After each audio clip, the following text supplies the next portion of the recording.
La muerte tiene un papel relevante en la biología, esto debido a que se encuentra en múltiples procesos esenciales para el equilibrio de la vida.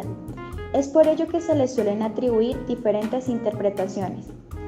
Adicional a esto, la muerte tiene un papel importante en la evolución, el cual será explicado más adelante.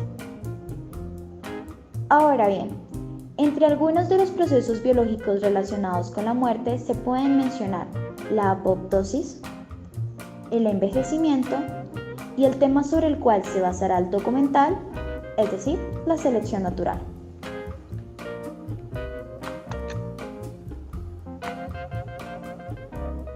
Para comenzar, la apoptosis o suicidio celular es la muerte celular programada que utiliza el organismo para eliminar las células que ya no son viables para él. Dicho proceso es de vital importancia para el buen funcionamiento del organismo, así como para la formación de estructuras durante el estado embrionario. La apoptosis ocurre de manera ordenada. Durante las células se encogen y presentan ampollas o protuberancias en la superficie. A continuación, el ADN en el núcleo se corta y se descompone en fragmentos, al igual que algunos de sus organelos, como el retículo endoplasmático. Para finalizar, las células se dividen en pedazos pequeños envueltos en una membrana. Estos serán diferidos por los linfocitos. Ahora bien, la apoptosis es relevante en el envejecimiento, en el cual se experimenta un envejecimiento celular relacionado con el acotamiento o reducción de los telómeros, estructuras ubicadas al final de la cadena del ADN. Consecuente a esto, se experimenta blanqueamiento del cabello, desgaste de la queratina, entre otras características relacionadas con la vejez.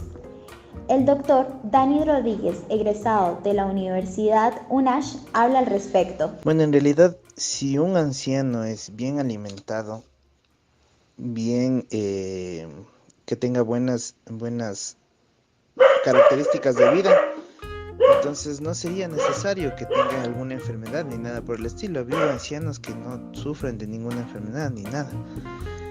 Pero sí, cuando se llega ya a una edad avanzada, casi siempre con los malos hábitos que tenemos y todo eso, empieza a haber primero hipertensión, diabetes, podría haber Alzheimer, demencia senil. Son patologías. Ya entrando en materia y relacionando la muerte con la selección natural, es necesario aclarar que más tiempo no necesariamente le va a brindar a un organismo más chances para ser exitoso evolutivamente. Y también retomar el concepto de los telómeros, que limitan el tiempo en el cual somos reproductivamente capaces. Por lo cual, es también importante mencionar a Hendrik van Handel, quien alguna vez fue la persona más longeva del mundo en el 2005 a sus 115 años, y cuyos telómeros eran 17 veces más pequeños que los de una persona saludable a sus 30 años. Pero, ¿de qué nos protegen los telómeros? Sino más bien de mutaciones que impedirían que nuestro ADN y las células que portan este ADN se convirtieran en células defectuosas o nocivas para nuestro organismo. Por lo cual, tenemos que asumir la teoría del soma desechable, propuesto por el biólogo británico Richard Dawkins en su libro El gen egoísta. ¿Y qué significa todo esto? Entre más tiempo pasa y tu tasa de división celular se empieza a impedir tener crías, menos fuerza ejercerá la selección natural sobre ti, dejándote expuesto a enfermedades y al simple decaimiento físico. ¿Y realmente hay una forma de probar esta hipótesis? Por lo menos sí matemáticamente. Y es aquí donde el matemático y biólogo William Donald Hamilton diseñó en los años 60 una forma de comprobar de que efectivamente aquellos organismos que eran viejos y ya no eran capaces de reproducirse, simplemente acumulaban mutaciones los cuales eran dañinos para una persona por lo menos joven. Y también es importante dar lugar a la hipótesis más sencilla de todas, y esta es que simplemente morimos para poderle dar un lugar a otros organismos o a aquellos que vendrán después de nosotros, hipótesis que será discutida más adelante por expertos en el tema.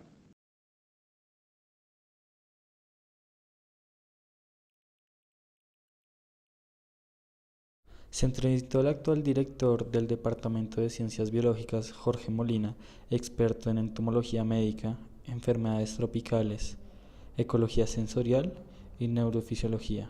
También entrevistamos a Carlos Daniel Canela, es exdirector del Departamento de Ciencias Biológicas, experto en ecología y evolución, filogenética y evolución biológica.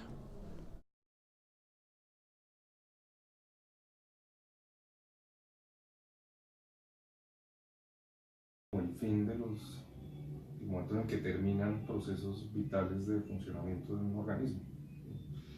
Digamos, médicamente entiendo que la muerte muchas veces la definen como ausencia de algún tipo de actividad cerebral, y uno me imagino que entonces la puede definir como el momento en que se detienen procesos neuronales y otros procesos fisiológicos. Bueno, para mí la muerte desde el punto de vista biológico es la finalización de una serie de procesos bioquímicos en general. Es decir, gira alrededor de que cuando un organismo muere, suspende todo el desarrollo de procesos enzimáticos y biológicos que llevan a cabo que el organismo se mantenga vivo. Para mí eso es la muerte, una finalización de productos bioquímicos, de reacciones bioquímicas.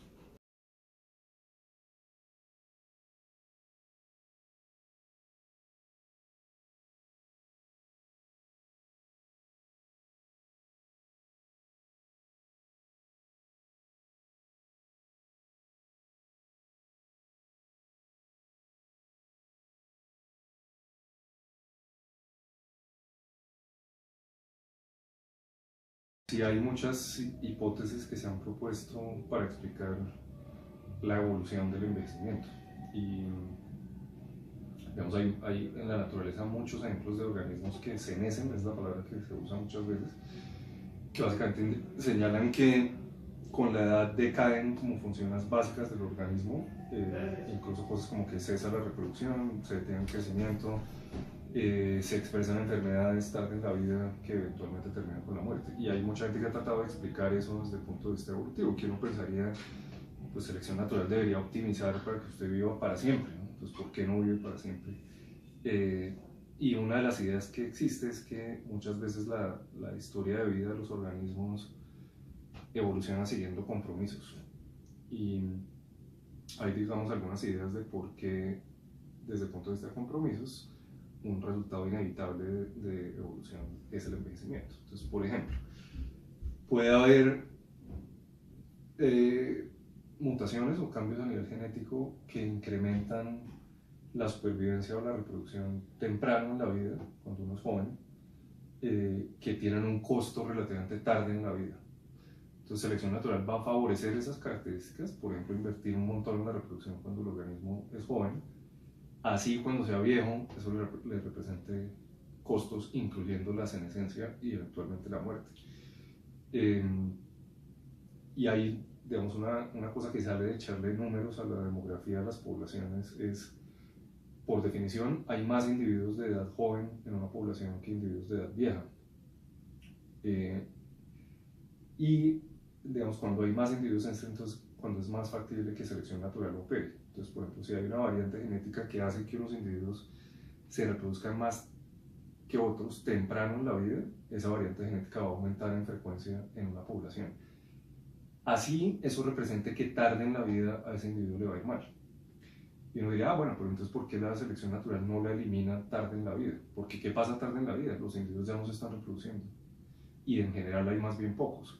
Y una condición para que opere selección natural es que las características del organismo tienen que estar asociadas con la reproducción. Entonces, una enfermedad que se expresa a los 80 años y que lo hace a usted decaer en términos de su función básica y que eventualmente lo puede matar, es básicamente inmune a selección natural, porque esa enfermedad no se va a correlacionar con éxito reproductivo. Si por ejemplo pensamos en mujeres, ¿qué mujer de 80 años se está reproduciendo? Ninguna.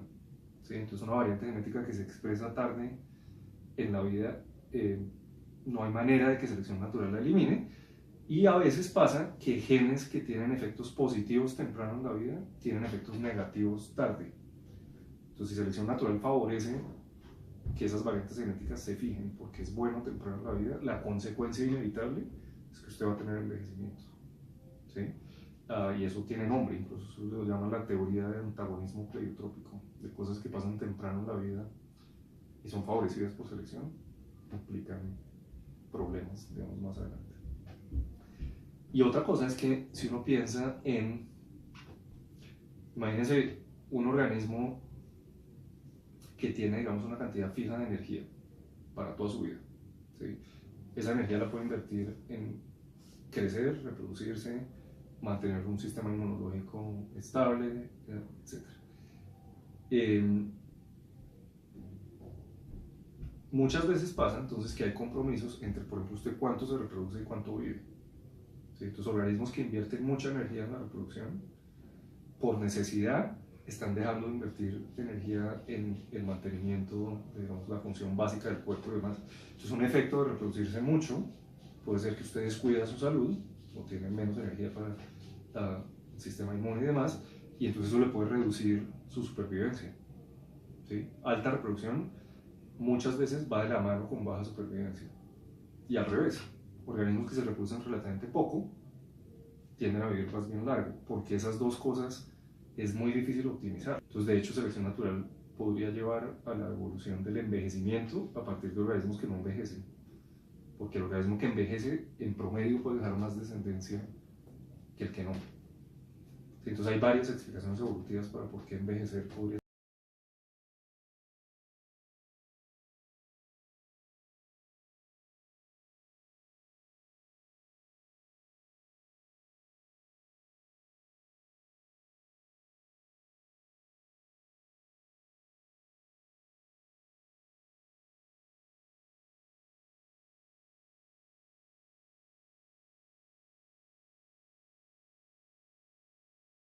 Con la muerte, pero en realidad más precisamente tiene que ver con la reproducción, ¿no? Entonces, selección natural es básicamente esta idea de que en las poblaciones naturales hay variabilidad, todos los individuos son diferentes unos de otros, y esa variabilidad es hereditaria, pasa de generación en generación. Y toda la idea de selección natural es que hay algunas variantes genéticas que hacen que unos individuos sean más exitosos que otros. Y aquellos individuos que son más exitosos pues van a hacer copias de sus genes que van a pasar a la generación siguiente, y aquellos menos exitosos, llamémoslos mal adaptados, les va a ir mal. ¿Sí? Y cuando digo les va bien a unos y mal a otros, ¿a qué me refiero? Pues básicamente que se reproducen unos más que otros. ¿Sí? Muchas veces la gente habla de la teoría de selección natural de Darwin como la supervivencia del más apto. En realidad no es la supervivencia del más apto, sino es la reproducción del más apto. ¿Sí? Porque si usted tiene un organismo que tiene una variante genética que lo hace inmortal, pero ese organismo nunca se reproduce, selección natural no lo va a favorecer. ¿Sí? Pero la otra cara de la moneda es que si usted tiene una variante genética que lo mata, digamos en un ambiente dado, por ejemplo antes de que alcance la madurez reproductiva, por definición usted no se reproduce. ¿Sí? Entonces si hay variantes genéticas que conducen a que algunos individuos sean inviables o se mueran antes de que puedan reproducirse, pues muy seguramente esas variantes genéticas van a ser eliminadas, y en ese sentido selección natural básicamente está direccionada por la muerte de esos individuos. ¿Sí? Variantes genéticas que aparecen, que reducen el éxito reproductivo de los individuos, que de hecho lo eliminan, pues van a ser eliminadas. Mientras que variantes genéticas que hacen que los individuos sobrevivan, pero más que sobrevivan, es que se reproduzcan más que los otros, va a conducir a que esas variantes genéticas aumenten en frecuencia.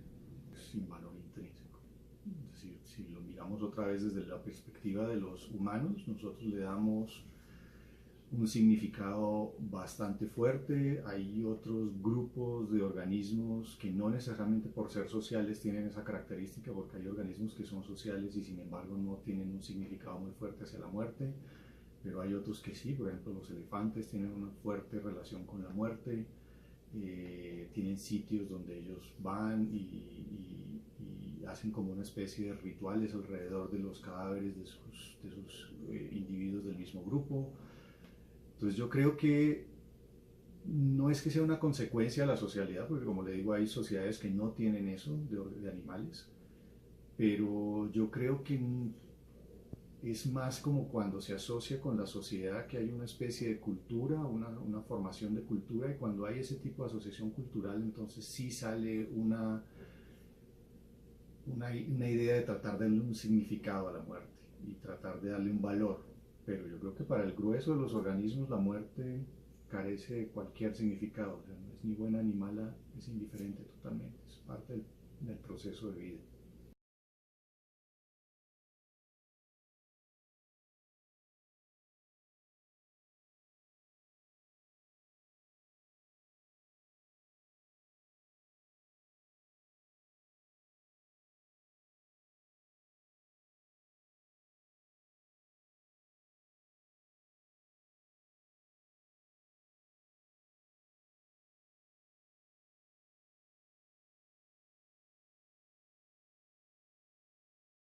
No lo valoraría ni bien ni mal, sino es algo que simplemente es, ¿no? O sea, los organismos nacen, crecen, se reproducen y mueren, pero que digamos en sí mismo tengan un valor, pues no me parece. Digamos, no sé si la pregunta va por el lado de tal vez gente que se imagina que la muerte, digamos, es este proceso ¿no? Entonces usted muere y deja espacio para otros, pero pues biológicamente esas cosas, digamos, normalmente no funcionan en el sentido de que si hubiera una variante genética, volviendo a biología, que hace que un organismo sea inmortal, pues eso sería favorecido por selección natural. O sea, eso como que yo me muero para dejar espacio a otros, sería muy improbable. Y desde una perspectiva más personal, pues no me parecen ni buenos ni malos, solamente es. La muerte, ¿cómo impulsa la selección natural? No, a mí me parece más que la selección natural, en el proceso de selección natural, uno de los resultados puede ser la muerte, ¿sí? Entonces yo no creo que la selección natural en realidad moldee la muerte, sino que, como le digo, uno de los resultados de la selección natural puede ser la muerte. Entonces para mí no es que uno esté moldeando la otra, sino que una combinación es un resultado. Por último, partiendo de las entrevistas realizadas y la teoría mencionada, se plantean las siguientes conclusiones. La muerte se encuentra relacionada en diversos procesos biológicos, como lo son las cadenas tróficas, la apoptosis, el envejecimiento y la selección natural. Por un lado, la apoptosis se encuentra relacionada a la muerte programada celular, que a su vez permite el desarrollo de estructuras embrionarias y la formación de nuevos complejos. Por otro lado, el envejecimiento se encuentra relacionado con la longitud de los telómeros ubicados en la parte terminal de la cadena de ADN. Esta longevidad del ser humano se puede aumentar si se lleva un estilo de vida saludable, como lo es una buena alimentación, ejercicio y actitud. Gracias.